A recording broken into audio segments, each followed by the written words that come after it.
Então, só para a gente recapitular, em Romanos 12, no versículo 2, Romanos 12, versículo 2, eu vou ler a maioria dos textos na NVI, tá bom? Não se amoldem ao padrão deste mundo, mas transformem-se pela renovação da sua mente, para que vocês experimentem qual é a boa, a agradável e a perfeita vontade de Deus. E nós conversamos na última semana que se você não mudar a sua maneira de pensar, se você não renovar a sua mente, você fica incapacitado, impossibilitado, você fica separado desse lugar que se chama boa, agradável e perfeita vontade de Deus. Querido, eu não sei quanto a você, mas eu tenho planos para minha filha, né? E todo pai babão quanto eu, ele faz planos mais ou menos assim. Cara, minha filha vai se formar em medicina e direito ao mesmo tempo, em Harvard, tá? E nas horas vagas ela faz, já que está em Boston ali, ela vai para o MIT fazer alguma engenharia e descobrir a cura do câncer. Planos básicos que a gente faz, né? Mas eu fico pensando, se eu faço planos tão grandes para minha filha, quanto mais Deus ao meu respeito. Se nós, a Bíblia diz que se nós que somos maus sabemos dar boas coisas aos nossos filhos, quanto mais o nosso Pai Celestial. O Senhor Jesus falando sobre isso, ele chega a dizer, qual mãe que o filho pedindo pão lhe dará uma pedra? Eu usava esse texto quando eu era adolescente, sabe aquele pão dormido que ficou lá e esqueceram? Aí estava lá no saco de pão, eu pegava, batia assim na... Falou, mãe, a Bíblia diz, qual mãe que seu filho pedindo um pão lhe dará uma pedra? E provavelmente ela está assistindo agora e vai me dar uma bronca depois, aleluia. Exposição das mamães, né? Mas Jesus usa esse argumento para dizer o seguinte, se vocês que são maus, sabem separar o melhor para os seus filhos, quanto mais o seu Pai Celestial.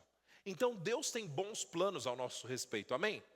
Jeremias 29, ele vai dizer, bem sei os pensamentos que têm a vosso respeito, diz o Senhor, são pensamentos de paz e não de mal, para te dar o fim que você deseja. O salmista, no Salmo 139, vai dizer que quando éramos substância informe, ainda na barriga da nossa mãe, o Senhor já tinha planos ao nosso respeito. A Bíblia diz que todos os dias, todos os nossos dias, foram escritos em seu livro. Deus é um Deus que tem planos ao nosso respeito, amém? E esses planos são bons. Como eu sei também que é bom? Além de todos esses textos que eu já citei, Tiago 1, no versículo 17, vai dizer que toda boa dádiva, todo dom perfeito vem descendo do alto do Pai das luzes, em quem não há mudança e nem sequer sombra de variação. Ele era bom, ele é bom e ele sempre será bom. Por favor, diga amém. Deus é bom, amém? Deus é bom e tem planos bons para nós. Agora, como eu faço então para provar esses planos que são bons? Renovando a minha mente, mudando a minha maneira de pensar. Um exemplo de uma pessoa que não renovou a mente, eu sei que é uma parábola, não é uma história mesmo, mas Jesus em Lucas 15 conta a parábola de dois irmãos. E um desses irmãos, quando o mais novo volta para casa e o pai dá uma festa, o mais novo vai falar com Jesus, vai falar com o pai, né? Ele vai falar com o pai, pai, há tanto tempo tenho te servido e você nunca me deu um cabritinho. Querido, quando você não renova a sua mente, você fica reclamando pelo o cabritinho que você não ganhou. Mas a resposta daquele pai ensina muita coisa, que ele fala, filho, você está sempre comigo. Tudo o que eu tenho é seu. Ué, se havia uma liberalidade da parte daquele pai, por que o filho não recebia? Porque ele não tinha entendido isso, ele não tinha renovado a mente. E muitas vezes a igreja de Cristo, ou parte dela, está implorando, chorando, pedindo a Deus um cabritinho, quando Deus falou, filho, tudo que eu tenho é seu, só recebe. Para receber, requer renovação da mente, amém? Glória a Deus. Então, eu estou só relembrando o que nós falamos. Mas meditando sobre esse texto, e sobre tudo isso, eu percebi uma coisa, que para renovarmos a nossa mente, informação não é suficiente. Repete isso comigo só para ficar gravado para você, se você estiver anotando. Posso te dar uma dica? Sempre para a terça do sobrenatural, procure anotar. Pastor, por que eu vou anotar? Eu não tenho o hábito de revisitar minhas anotações. Querido, você não anota para lembrar depois, você anota para lembrar agora. Isso é científico. Quando você anota uma frase que faz sentido para você, é como se você passasse um marca-texto nessa frase que eu falei. Isso fica gravado em você. Então, só uma dica, cria esse hábito, tá bom? Mas eu quero que você repita comigo. Na renovação da mente, informação não é suficiente. Por quê? Porque se informação já bastasse, ao ler um livro, pronto, minha mente está renovada. Imagina, a Bíblia. Olha, nós lemos a Bíblia em 100 dias. Em 100 dias. É 100 dias, né? A Bíblia toda em 100 dias. Nós lemos esse ano. Nós estamos agora, já, acabando a leitura do Novo Testamento. Então, se é só ler, resolveu. Porque eu recebi a informação. Não é verdade? E talvez você está bugando, né? Misericórdia, o pastor está falando que não tem que ler a Bíblia para renovar a mente. Calma, guarda a cadeira, não precisa atacar em mim ainda. A gente vai chegar num bom lugar, prometo. E pelo menos me dá o benefício da dúvida, tá? Porque a ideia de ler a Bíblia em 100 dias foi minha, tá bom? Obrigado.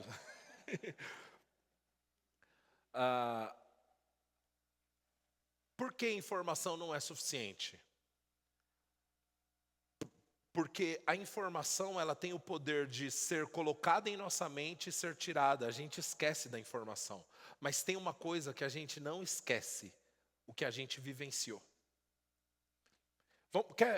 Vamos fazer um exercício. Deixa eu pegar pessoas distintas aqui. Nesse momento, as pessoas que são tímidas estão em pânico, falando assim: meu Deus do céu, o pastor vai me chamar. Eu olhei para a Nath ali, ela quase se escondeu, aleluia. Mas então, vamos lá para a Isa, né? Porque já que as pessoas tímidas não vão querer falar, a gente escolhe a Isa. Isa, onde você estava no dia 7 de dezembro do ano passado, às 11 horas da manhã? 11 horas da manhã, você pegou? Estava dormindo. Aleluia. Pega aí a revelação, né? O João está chorando ali atrás. Agora, quer ver? Paulinho, onde você estava, mais ou menos umas 11 horas da manhã, dia 11 de setembro de 2001? Na casa de um amigo. Como ela não lembra dezembro do ano passado e ele lembra de 2001? Por causa do que estava acontecendo, por causa do que vivenciou, porque tinha um avião batendo na torre e aquilo marcou a gente, aquilo ficou gravado em nós. Então perceba, a informação a gente esquece rápido, mas aquilo que nós provamos, nos assustou, de alguma forma nos impactou, passou mais de 20 anos e ele ainda lembra onde estava. Consegue perceber? Para a renovação da sua mente, informação não basta. Você precisa levar a informação para um lugar mais profundo. E esse lugar mais profundo, e eu quero falar 2 desses lugares, é revelação e experiência. Repete comigo: revelação e experiência. Revelação não é receber informação, porque é lógico servir Jesus. Leonardo Gonçalves tinha uma música que dizia assim: faz sentido servir alguém melhor que eu. Maravilhoso, né? Faz sentido mesmo servir Jesus. Então por que todo mundo não serve? Então por que alguns dos maiores cérebros da humanidade são ateus? Se faz sentido, por que eles não recebem? Porque para mudar de vida, informação não basta. Para mudar de vida, precisa da revelação. Revelação vai além da lógica. Revelação vai além de uma informação que faz sentido. Revelação vai além de um texto dentro do contexto bem explicado. Isso tudo é muito bom, mas isso ainda não é a obra completa. Você devia estar mais empolgado com isso. Eu anotei aqui: revelação vai além da lógica, vai além do convencimento baseado em fatos. Muita gente está falando assim: não, mas me prova que a Bíblia é verdade. Provo não, é pela fé. Sabe, eu honro os irmãos que são chamados por Deus para um ministério de apologética, né, que é a defesa da fé. Mas querido, tem coisa que a gente não vai provar, a gente só vai viver. Prova que é o melhor lugar do mundo para você estar numa terça-noite fria, numa igreja no extremo leste da capital. Como que você prova isso? Não prova. Você mesmo precisou se convencer disso no caminho para cá? Por favor, não diga amém. A irmã falou aleluia já, misericórdia. Ai, Deus. Depois alguém ora por ela aí. Revelação eu escrevi aqui, ficou, enfim, revelação é um descortinar de algo diante dos nossos olhos. É uma informação que não necessariamente é nova, mas é revestida de significado e convicção. O que eu quis dizer com isso? É o descortinar de algo diante dos nossos olhos que não necessariamente é novo, mas é revestido de significado e convicção. Eu fazia parte de um departamento na Igreja Batista quando eu era criancinha, e desde os meus 8 anos de idade, eu sei da idade só porque era a idade que era permitida entrar nesse departamento, então por isso eu lembro a idade. Desde os meus 8 anos de idade eu tenho decorado 2 Coríntios 5, versículo 20. De sorte que somos embaixadores da parte de Deus, como se Deus por nós vos exortasse, rogamos que vos reconcilieis com Deus. Desde os 8 anos a gente tinha que decorar e eu tenho isso decorado. Mas durante a minha vida inteira isso não fez sentido nenhum para mim. Porque era só um monte de palavras que uma criança decorou. Mas houve um dia que eu pensei, o que faz o embaixador? O embaixador representa um governo em outro lugar. Espera aí, eu sou embaixador de Cristo. Não. Então eu sou representante do governo do céu aqui na terra. Perceba, eu tinha informação durante anos, mas em um momento chegou a revelação. Querido, deixa eu te perguntar, trafegando nessa informação. Você acha que o presidente norte-americano, o embaixador norte-americano no Brasil, está preocupado com a crise financeira no Brasil? Por que não? Porque o recurso dele vem de outro lugar.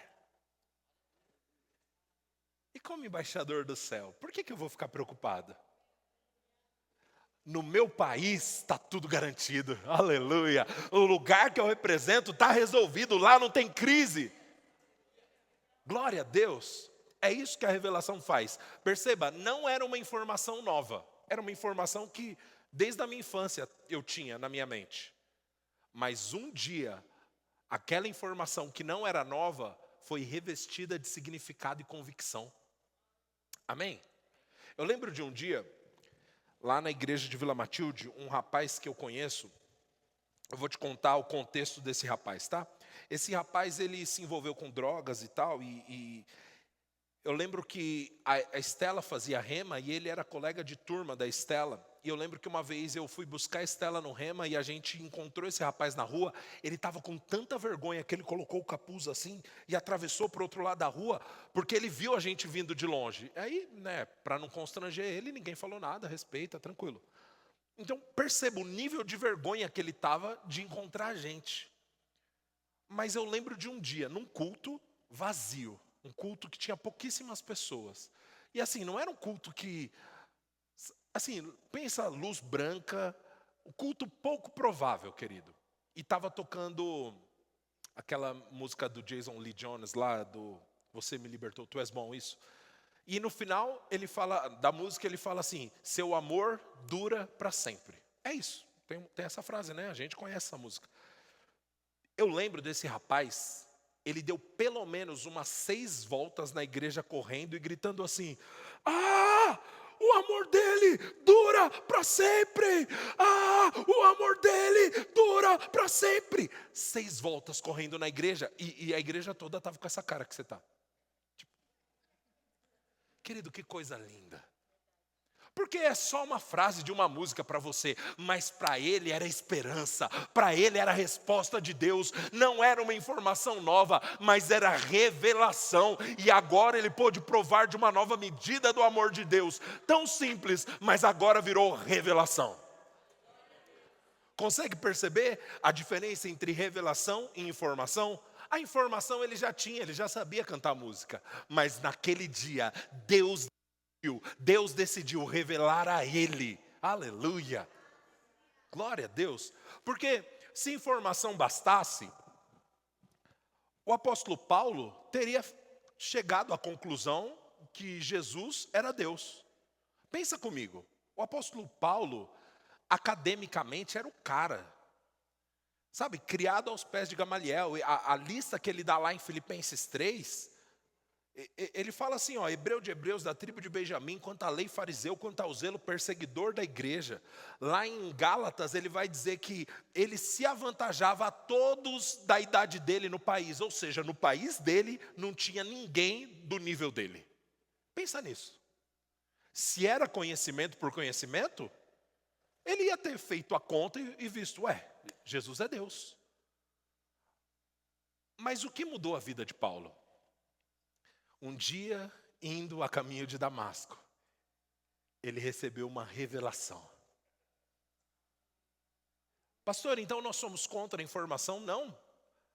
A informação, de certa forma, ela te coloca no caminho para a revelação. Amém? Está fazendo sentido, gente?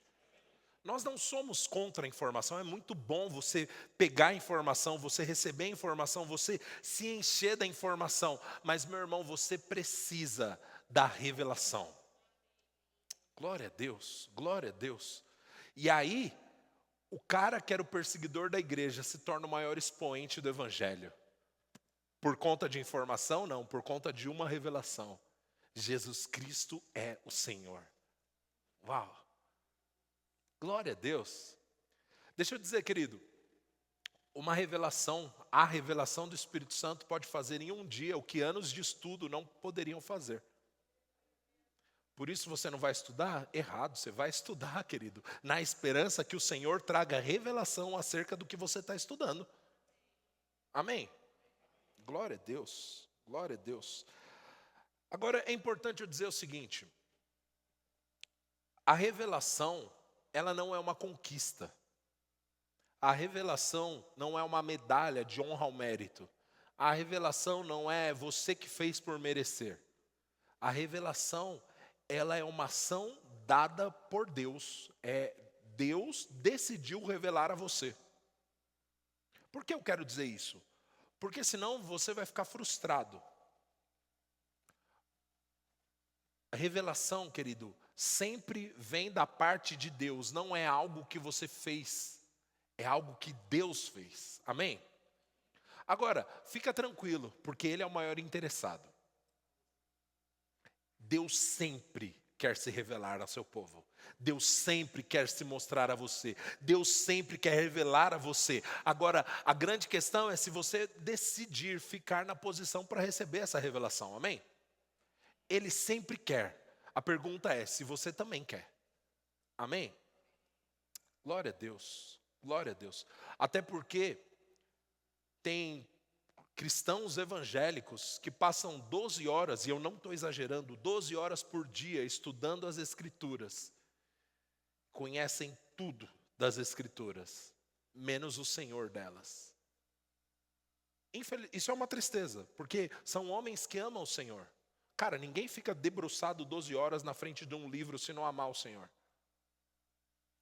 Mas muitas vezes, na ânsia de uma informação melhor, a gente perde a revelação.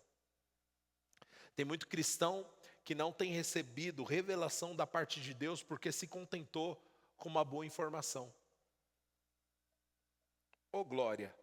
Não, eu sei explicar, porque fé funciona assim. Você crê com o coração, fala com a boca, daí você repete, daí a fé entra pelo ouvido, cai no coração, isso cresce no coração e aí é uma confissão de fé. Funcionou. Beleza, você entendeu o mecanismo. Agora, tem um lugar que meu amigo, eu achei que não ia dar certo. E tudo que eu tinha era um versículo, tudo que eu tinha era uma promessa. E se Deus não aparecesse, tudo ia dar errado. E eu decidi crer. E sabe o que aconteceu? Ele fez, Deus chegou bem na hora, o resultado chegou. Meu irmão, isso é diferente do que saber um mecanismo. Isso é conhecer o Senhor. Aleluia. Isso vem a partir desse lugar de revelação, amém? Jeremias 33, versículo 3. Vou ler na NVI. O texto diz assim: clama a mim e eu responderei, e direi a você coisas grandiosas e insondáveis que você não conhece. Aleluia. Diga, Deus quer. Oh glória. Meu irmão, Deus quer trazer revelação. Amém?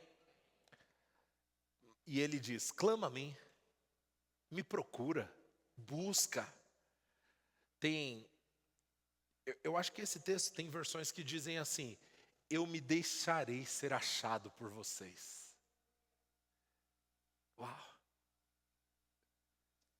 Eu me deixarei, quando você me buscar, eu me deixarei ser achado por você.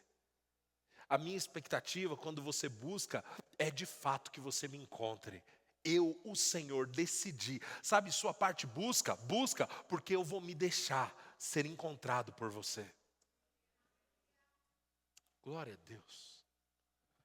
Aleluia. 1 Coríntios 2, no versículo 9, falando ainda sobre revelação. Então, nós lemos o Senhor falando, clama a mim. E agora, em 2 Coríntios 2, versículo 9, o texto diz assim: todavia, como está escrito, olho nenhum viu, nenhum ouvido ouviu, e coração nenhum concebeu o que Deus preparou para aqueles que o amam. Deus, porém, o revelou a nós por meio do Espírito. O Espírito sonda todas as coisas, até mesmo as profundezas de Deus.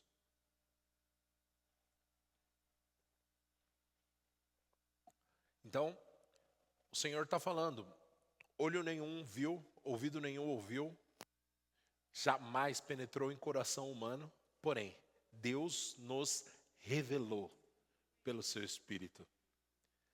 Querido, tem coisas que Deus deseja revelar ao seu coração. Uma revelação pode mudar o curso de uma vida.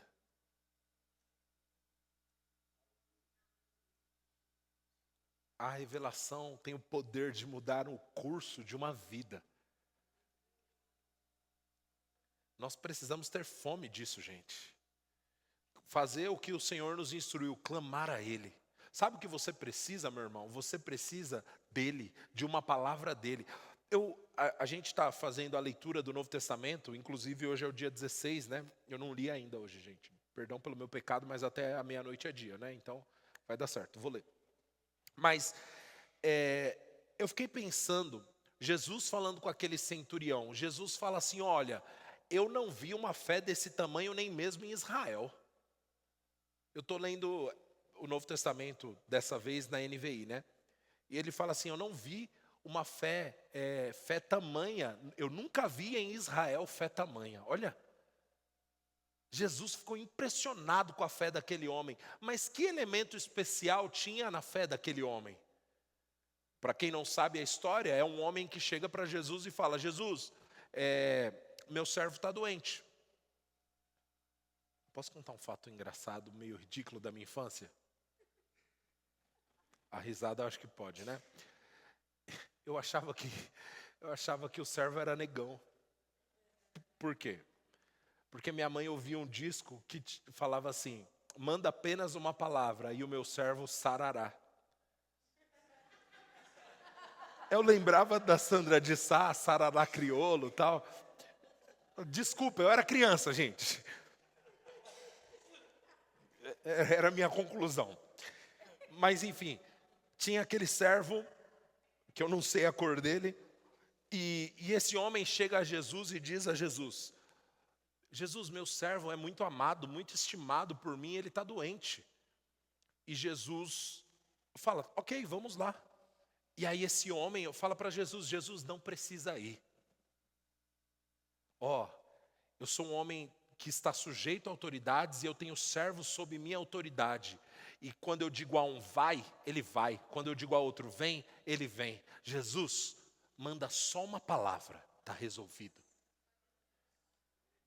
Esse é o nível de fé que impressiona Jesus. Jesus querendo ir na sua casa e você fala, Jesus, nem precisa. Você é tão poderoso que ao abrir da sua boca o problema está resolvido. Quando você falar, está resolvido. Esse é o tipo de fé que Deus valoriza, que Deus honra, que Deus diz. Eu não vi fé desse tamanho nem em Israel. É confiar na palavra dele, é confiar nele, amém? Glória a Deus, glória a Deus. Agora, querido, deixa eu dizer uma coisa. Revelação vem a partir de relacionamento.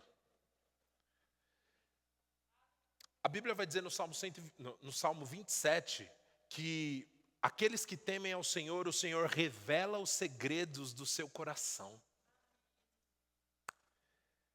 Você não revela segredo para quem você não conhece. Segredo é para quem está junto. Segredo é para quem corre com você. Segredo é para quem é de confiança. Revelação vem do lugar de relacionamento. E nós precisamos investir no nosso relacionamento com o Senhor. O Senhor ama se relacionar conosco. Ele ama falar conosco. E sabe de uma coisa que às vezes a gente não fala da outra parte desta verdade? É que o Senhor também ama nos ouvir. Ô querido, que coisa chata é você conversar com alguém que está impaciente, com alguém que tem mais o que fazer do que ficar te ouvindo.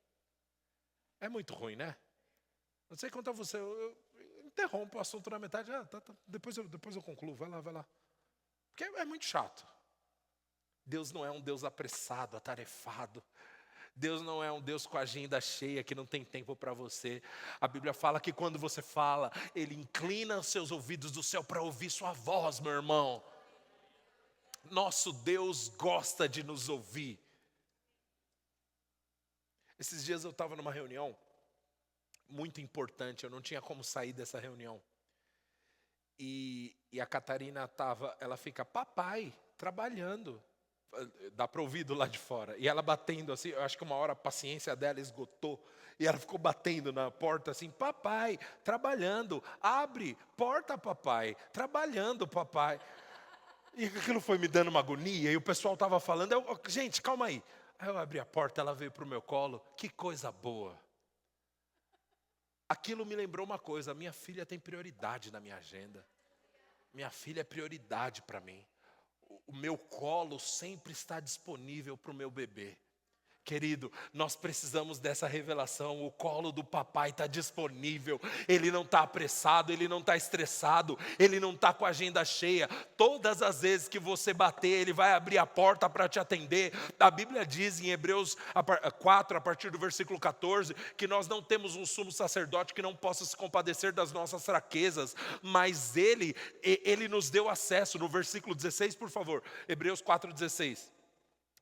Assim, aproximemo-nos, oh glória, aproximemo-nos diante do trono da graça com toda confiança, aleluia.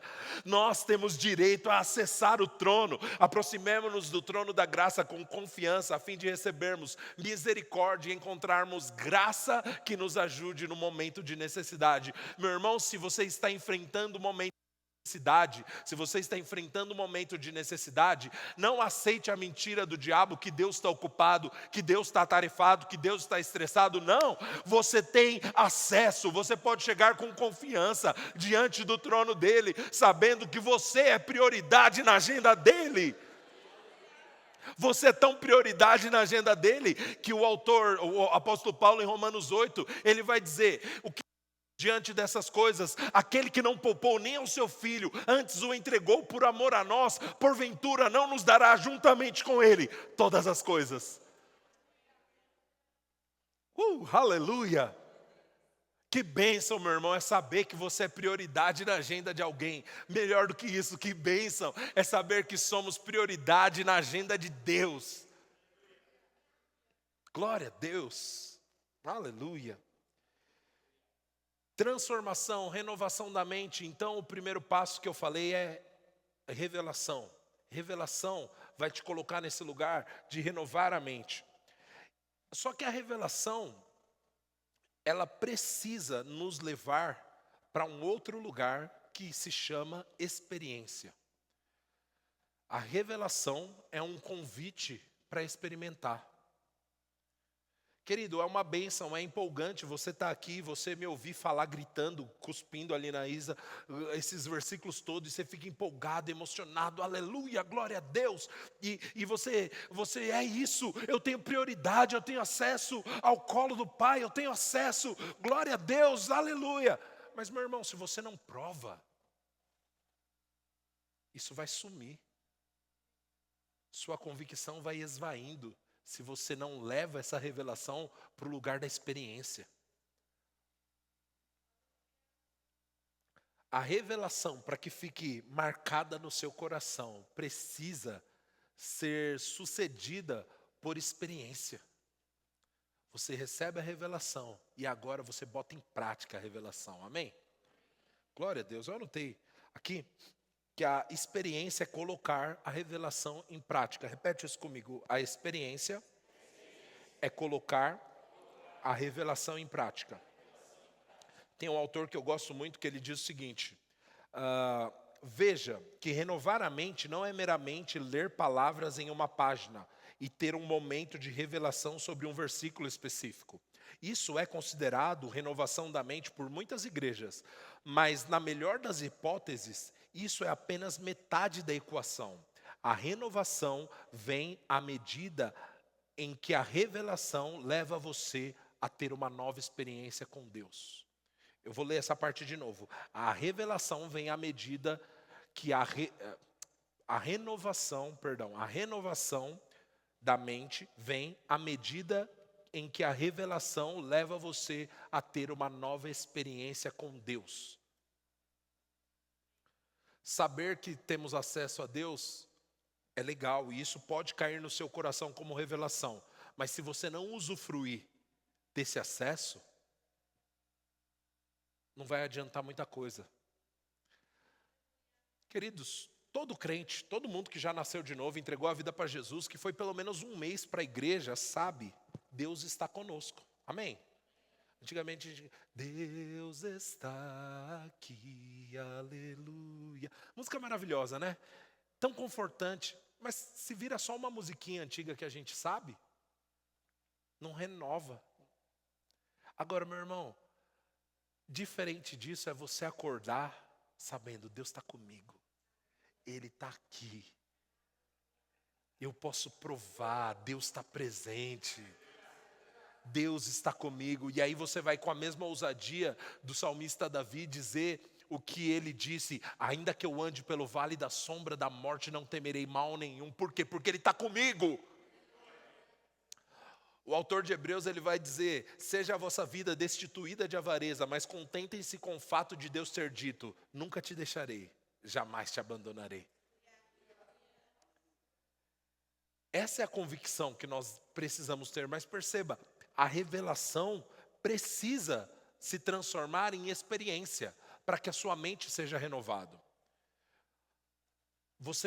Obviamente, a nossa fé, ela não se baseia em experiências.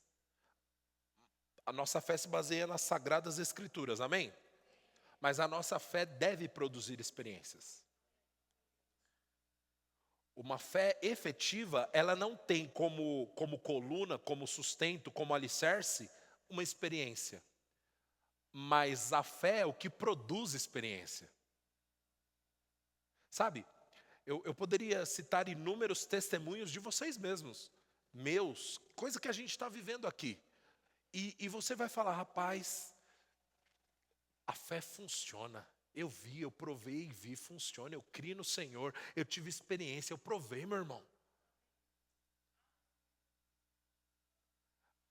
Aleluia, glória a Deus. Eu quero que você, baseado nisso, abra sua Bíblia em Romanos 5, versículo 3. Eu quero te provar o meu ponto aqui. Esse daqui eu vou ler na revista atualizada, tá bom? Está recebendo algo bom essa noite? Que bom. Confesso que eu fiquei muito empolgado, querido, com essa palavra e enfim, eu espero que isso caia no seu coração mesmo. Romanos 5, versículo 3. E não somente isso, mas também nos gloriamos nas próprias tribulações, sabendo que a tribulação produz perseverança. A perseverança, experiência. E a experiência, esperança. Ora, a esperança não confunde, porque o amor de Deus é derramado em nosso coração pelo Espírito Santo que nos foi outorgado. Então, olha o caminho que ele faz lá no versículo 4, né? Primeiro, um pouquinho antes, ele diz que a tribulação produz perseverança. Aí no versículo 4 ele diz: a perseverança produz experiência.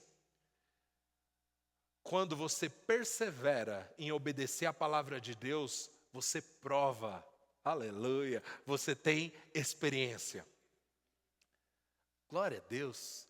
Eu acho que Hebreus 10 vai dizer que a perseverança deve ter ação completa. Lá pelos últimos versículos, se você achar, pode pôr na tela. A perseverança deve ter ação completa. Então perceba, a perseverança produz a experiência. E aí, aqui no versículo 4 de Romanos 5, ele vai dizer: a experiência produz esperança. Por quê? Porque, por exemplo, se você for conversar com o Renzo e com a Ingrid, eles vão te falar: querido, crê em Deus para confiar no seu casamento, funciona, viu? Por quê? Experiência destaca, eu sei como Deus agiu e Ele pode fazer. Olha só, a experiência produz esperança. Então eu aconselho assim casais, os jovens quando forem casar, conversa com pessoas que tiveram experiência nessa área. Por quê? Porque essas pessoas facilmente têm esperança e elas podem dizer: Deus fez comigo, Deus faz com você também. Experiência que produz esperança. Agora, qual a importância da esperança? Hebreus 11, no versículo 1, define o que é fé. Ora, a fé é a certeza das coisas que se esperam e a convicção dos fatos que se não veem. Então, fé é certeza do que você espera. Fé é a certeza da esperança. A fé, coloca na corrigida e fiel, ACF. Ora, a fé é o firme fundamento das coisas que se esperam. Então, fé é o que fundamenta a esperança. Muita gente não está colhendo coisas extraordinárias de Deus pela fé porque não estão esperando nada. Vou deixar você raciocinar. Muita gente está falando assim: não, eu estou crendo. Está crendo para quê? Para coisa boa aí, né? Pra vontade de Deus é bênção aí, né? Querido, não está crendo para nada.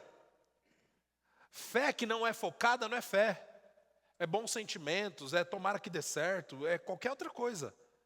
A fé precisa ter um foco. Hoje eu estava falando com a Dani é líder de um departamento aqui da igreja, ela estava falando assim: pastor, me corrija se eu estiver errada, mas eu percebo que quando a gente está crendo para algo, parece que tudo flui. Quando a gente determina assim, vamos crer para isso, as coisas acontecem. Não foi isso, Dani?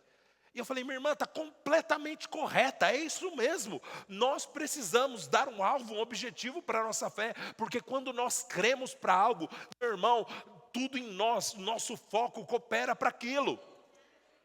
É por isso que você precisa da esperança, porque a fé é o firme fundamento, fé é a substância daquilo que se espera. Agora, se você não está esperando nada, como que sua fé vai ser efetiva? Para que a fé tenha ação, para que a fé gere resultado, você precisa deixar claro o que você está crendo. Aleluia.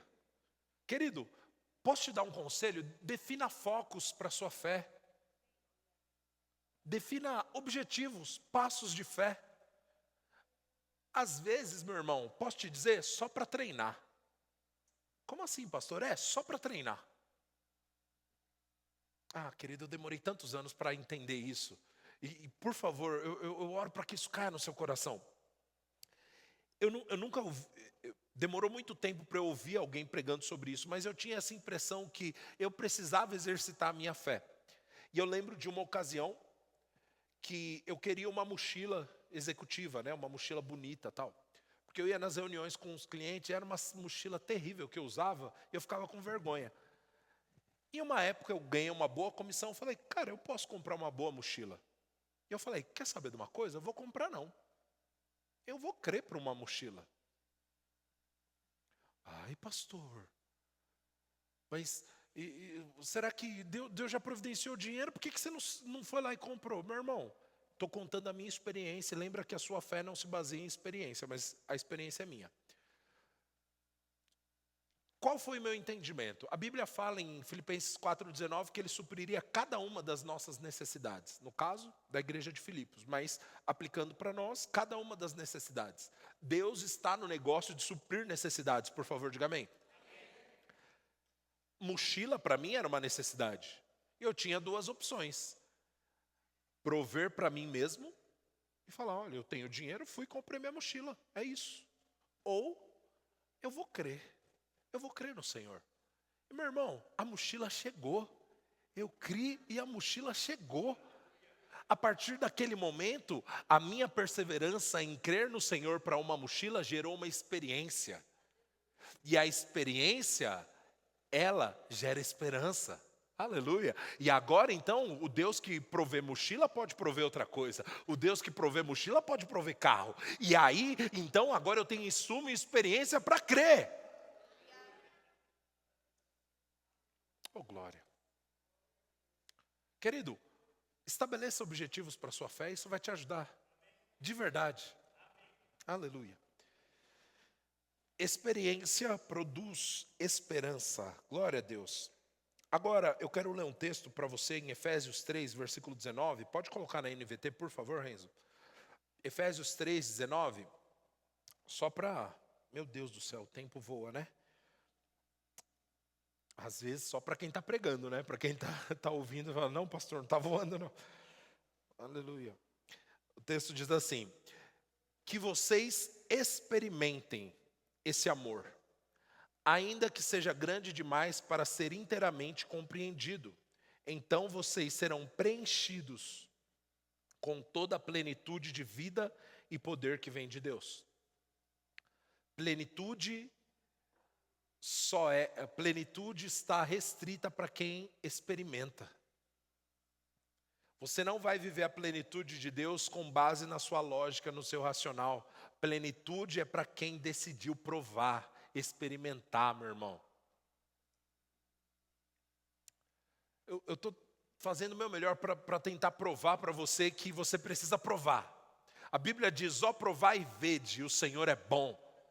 Imagina só, eu chego e falo assim, gente, eu estou com uma fome, nossa, eu estou com muita fome. E alguém me dá, sei lá, um alimento qualquer que tem aquele rótulo nutricional.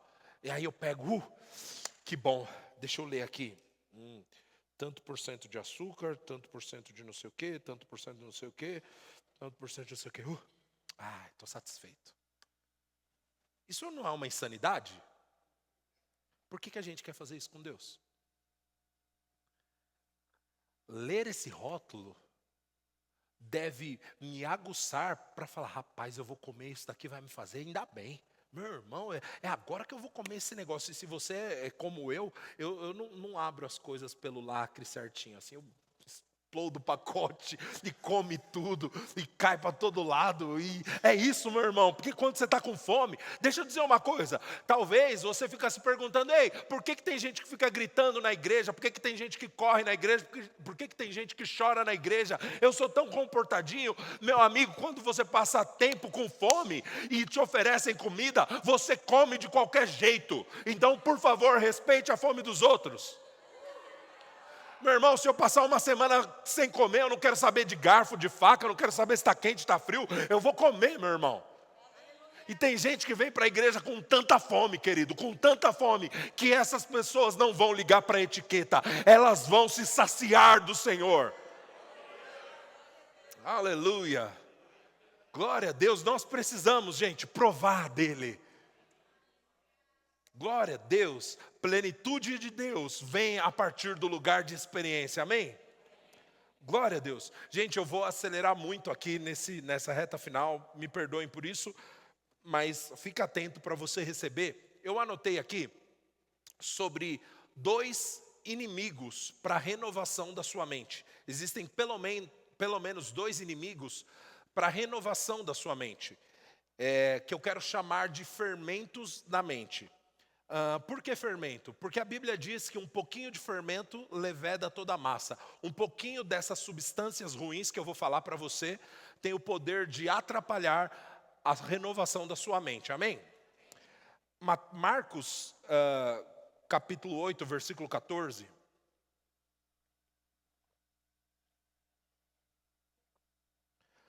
Marcos 8, 14 diz assim: os discípulos esqueceram-se de levar pão, a não ser um pão que tinham consigo no barco. Prestem atenção, Jesus advertiu. tenham cuidado com o fermento dos fariseus, repete, fermento dos fariseus, e com o fermento de Herodes. Eles discutiam entre si dizendo, é porque não temos pão. Ao perceber a discussão, Jesus perguntou, por que vocês estão discutindo sobre não terem pão? Ainda não compreenderam nem entendem? O coração de vocês está endurecido? Vocês têm olhos, mas não veem. Têm ouvidos, mas não ouvem? Não se lembram de quando eu parti 5 pães para os 5.000? Quantos cestos de pedaços vocês recolheram? 12, responderam eles. Nem de quando eu parti os 7 pães para os 4.000? Quantos cestos de pedaços vocês recolheram? 7, responderam. E ele lhes disse, vocês ainda não entendem? Então, essa afirmação de Jesus estava dizendo, primeiro, não é sobre pão que eu estou falando, gente. Então, sobre o que ele estava falando? Com o fermento dos fariseus e com o fermento de Herodes. O fermento de Herodes, ele basicamente é um senso legalista que usa de poder humano para conseguir o que só Deus poderia te dar. É usar a força do homem e os sistemas criados pelo homem, como no caso de Herodes, a política, o cargo dele como rei. E às vezes, nós deixamos essa atitude legalista entrar dentro do nosso relacionamento com Jesus.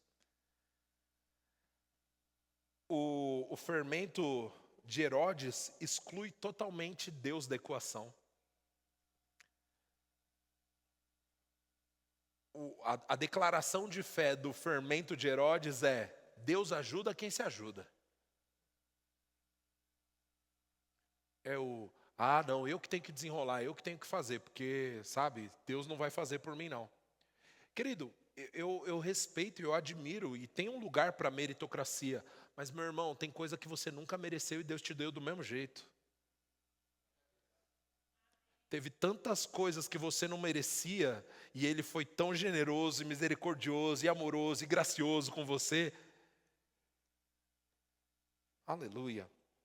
Só que o fermento de Herodes, ele parece, na nossa geração, e principalmente na área que eu trabalho, que é de empreendedorismo, parece ser louvado. Nossos heróis estão vivendo a partir disso. Não, você tem que fazer por você mesmo, você que desenrola, você que cresce, você que faz. E Deus? Por quê? Isso é um ateísmo prático. A gente vem para a igreja de domingo, de terça, a gente fala que confia em Deus, a gente fala, irás prover, misericórdia, não vou cantar mais não, irás prover de novo, e aí a gente está cantando, chorando, emocionado, Deus vai prover de novo, mas sabe de uma coisa? Se eu não fizer, como que Deus vai prover? Ué, você acabou de cantar, velho. Querido, isso daqui não pode, por favor, isso daqui não é para ser desculpa para preguiçoso, ok? Mas eu creio que não é com esse público que eu estou falando aqui, amém? Mas você precisa entender que tem uma parte que é sua, tem uma parte que é de Deus, tem uma parte que você trabalha, tem uma parte que você crê para Ele fazer o sobrenatural. Você faz sua conta, você faz o plano, você se esforça, mas você confia, Senhor, o Senhor tem que fazer, aleluia. O fermento de Herodes vai dizer, não, você desenrola. Tem até um termo em inglês que é mais ou menos assim, um milionário que se fez, né? Ele se fez.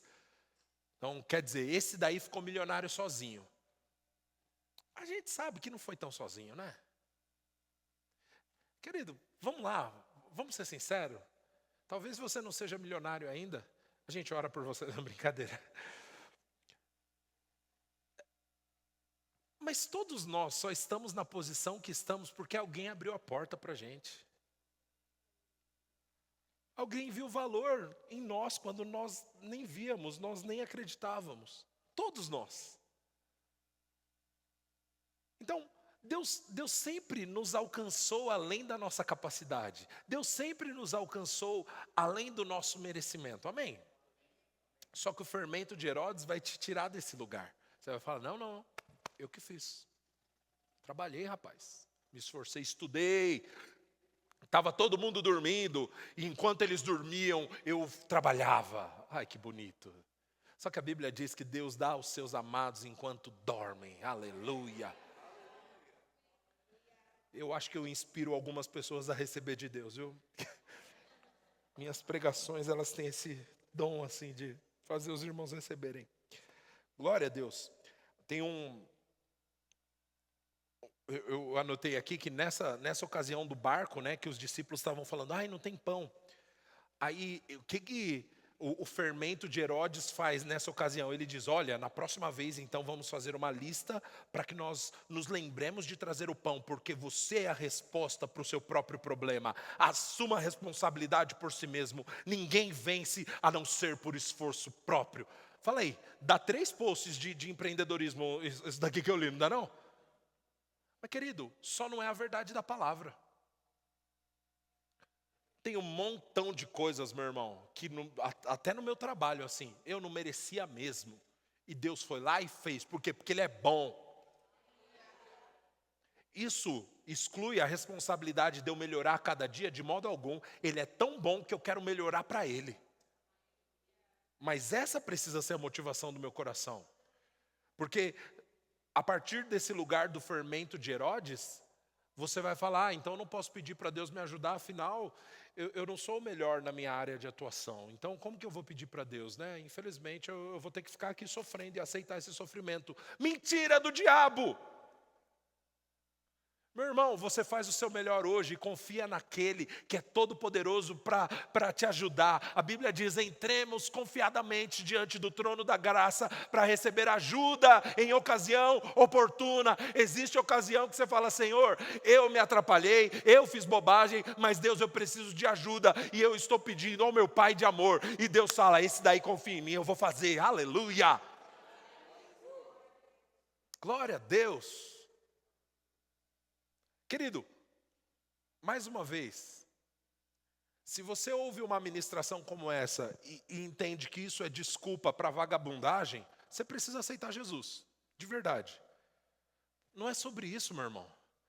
É sobre confiar que Deus nos ama tanto, que mesmo nas nossas limitações, Ele pode nos alcançar.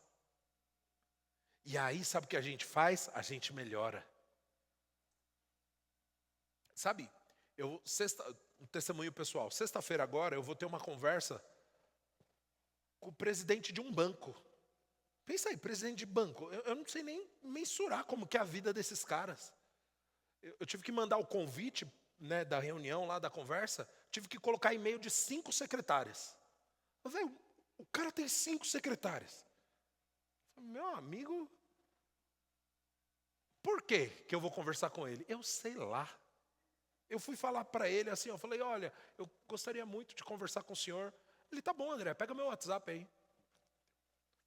O WhatsApp do senhor? Não, o senhor não quer passar de uma assessora? Não, é comigo mesmo, pega aí. Eu não merecia. Mas não é sobre o meu mérito, é a graça dele. Amém? Aleluia. Deixa eu citar um texto aqui de um livro que fala sobre o fermento de Herodes. Ele diz assim, o fermento de Herodes representa um dos grandes problemas da igreja. Um ateísmo prático. Muitos cristãos, na verdade, são ateus praticantes.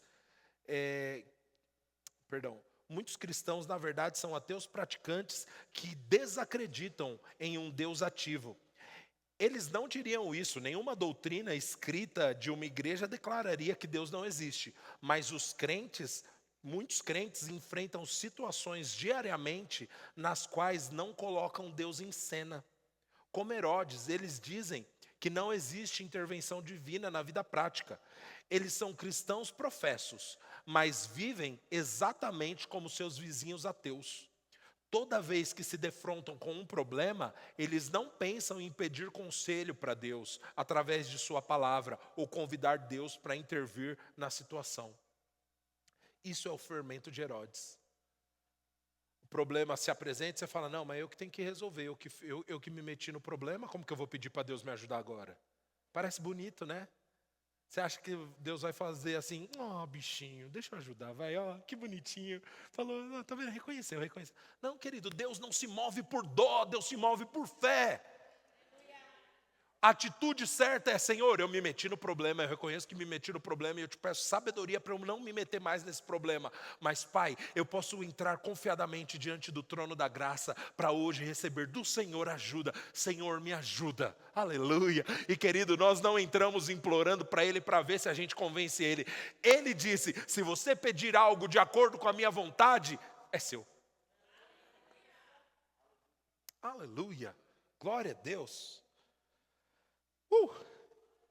Deus é bom. Sabe, o fermento de Herodes pode gerar coisas boas, mas não a plenitude de Deus. Porque o fermento de Herodes pode levar você a se esforçar, a se organizar e conseguir conquistar boas coisas. Mas a plenitude de Deus, meu irmão, não se conquista pela força do braço. A plenitude de Deus vem pela graça. Confiando e crendo, a Bíblia diz que pela fé nós temos acesso a essa graça. Nós nos esforçamos, fazemos a nossa parte e procuramos melhorar, mas Deus é quem completa a medida. O Salmo 127, a partir do versículo 1, eu quero ler esses 2 versículos com você. Aleluia. Gente, eu sei que eu passei do meu tempo, mas por favor, aguenta 5 minutinhos aí. Aleluia. Salmo 127, versículo 1, o texto diz assim. Aleluia, esse texto é maravilhoso, gente. Se o Senhor não for o construtor da casa, inútil será o trabalho dos construtores. Se o Senhor não vigiar a cidade, inútil será a vigília do sentinela. Inútil será vocês levantarem cedo e dormir tarde, trabalhando arduamente por alimento, pois Ele concede o sono a quem ama. Ei, se Deus não fizer, não adianta, meu irmão, não adianta seu planejamento, seu esforço, se o Senhor não edificar a casa, em vão trabalha quem está edificando. Querido, hoje no momento do louvor, eu estava chorando diante de Deus e dizendo, Senhor, obrigado, porque o Senhor está edificando a sua igreja.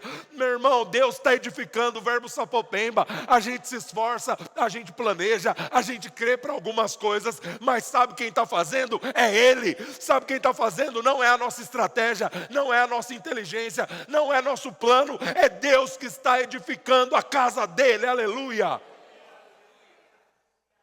Que privilégio, meu irmão, é fazer parte de algo que Deus está construindo.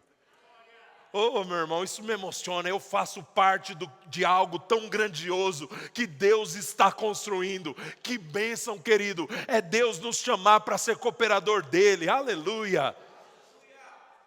Glória a Deus, se o Senhor não edificar a casa, é o que o Senhor disse para Zorobabel, não por força, nem por violência, pelo meu espírito, aleluia.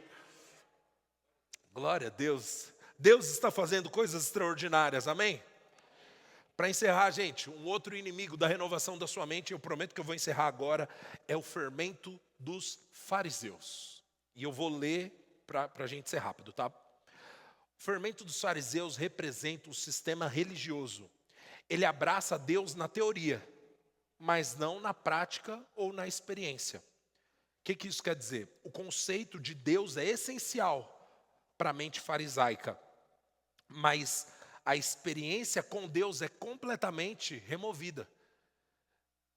O fermento dos fariseus, no que diz respeito a pão, ele vai dizer assim, olha, a padaria fechou com a morte do último apóstolo, então não creia mais para isso não. Acredita em Deus, mas é um Deus que não tem evidência prática, que a gente não pode provar. E eu acho que esse daqui é até pior. Porque o fermento dos fariseus te deixa orgulhoso, porque agora você sabe um montão de versículo decorado e você tem um diploma na tua parede. Sabe tanto de Deus, mas não prova dele. Fermento dos fariseus é ler a Bíblia como uma biografia de alguém que você considera muito. Querido, nós temos acesso a Ele. Nós podemos chegar diante dele, nós podemos ouvir ele. O que Deus está falando hoje? Sabe, a gente estava cantando aqui, eu estava provando do meu Senhor. É uma bênção ler as Sagradas Escrituras. E nós aqui na igreja somos realmente empolgados com a leitura bíblica, com amar o Senhor, com ler a palavra. Mas, meu irmão, é tão bom ler a palavra e a leitura bíblica me levar para o lugar de relacionamento. E aí a gente levanta as mãos e a gente canta para Ele, e Ele fala conosco, e a gente fala com Ele. Ah, esse lugar tem vida. Não é uma série de preceitos decorados. É vida na prática. A Bíblia diz em Atos 1, no versículo 8, que recebereis poder ao descer sobre vós o Espírito Santo, e sereis minhas testemunhas. Então, o batismo no Espírito Santo, ele te dá poder para testemunhar que Jesus está vivo. Sabe qual é o melhor testemunho? A melhor evidência que Jesus está vivo? É você não falar, olha, deixa eu te explicar com uma hermenêutica exata sobre o que os textos bíblicos dizem acerca da ressurreição de Jesus. Isso é legal. Eu gosto desse papo de nerd, eu gosto mesmo, de verdade. Mas o melhor testemunho é, rapaz, eu bebia demais, e aí Jesus foi lá e me achou. Aí o outro, rapaz, minha vida era bagunçada. E aí Jesus foi lá e mudou minha história. Eita, coisa linda. Gente que provou e viu. Lembro do testemunho do Lucas aqui, esse rapaz aqui ó, de vermelho. Ele antes de se converter como adolescente, ele palestrava nos colégios acerca da não existência de Deus, ó. Isso não é lindo, cara? E aí Jesus foi lá e achou ele. Quando ele estava falando mal de Jesus, Jesus estava procurando ele. Essa é a maior evidência que o nosso Deus é um Deus de amor. Nós nem procurávamos Ele, nós nem o buscávamos. A gente estava tão perdido que a gente não sabia o que buscar. Mas Deus graciosamente foi atrás de nós e nos envolveu com tanta vida, com tanto amor. E a nossa vida passou a fazer sentido. E agora a gente levanta as nossas mãos para cantar. Cristo é o centro de todo o meu ser. Aleluia. Querido, eu não quero um evangelho de teoria, eu quero viver com Ele, eu quero provar no dia a dia que Deus é bom, eu quero ver em minha vida evidências da bondade dEle, aleluia. É assim que a gente renova a mente, tendo revelação de quem Ele é e botando em prática essa revelação, amém?